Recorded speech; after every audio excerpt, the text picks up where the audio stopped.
أعوذ بالله من الشيطان الرجيم. بسم الله الرحمن الرحيم. والفجر وليال عشر والشفع والوتر والليل إذا يسر هل في ذلك قسم لذي حجر ألم تر كيف فعل ربك بعاد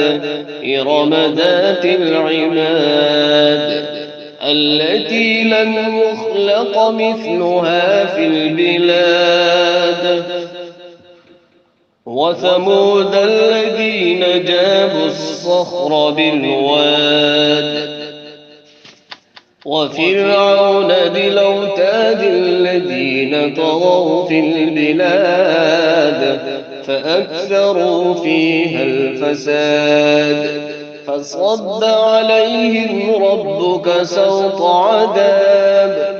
إن ربك لبالمرصاد فأما الإنسان إذا ما ابتلاه ربه فأكرمه ونعمه فأما الإنسان إذا ما ابتلاه ربه فأكرمه ونعمه فيقول ربي أكرمن وأما إذا ما ابتلاه فقدر عليه رزقه وأما إذا ما ابتلاه فقدر عليه رزقه فيقول ربي أهانن كلا بل لا تكرمون اليتيم ولا تحضون على طعام المسكين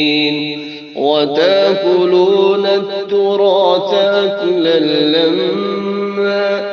وتحبون المال حبا جما كلا إذا دكت الأرض دكا دكا وجاء ربك والملك صفا صفا وجيء يومئذ بجهنم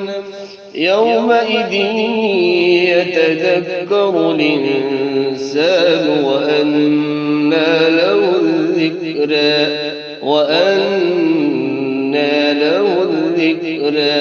يقول يا ليتني قدمت لحياتي فيومئذ لا يعذب عذابه أحد ولا يوثق وثاقه أحد يا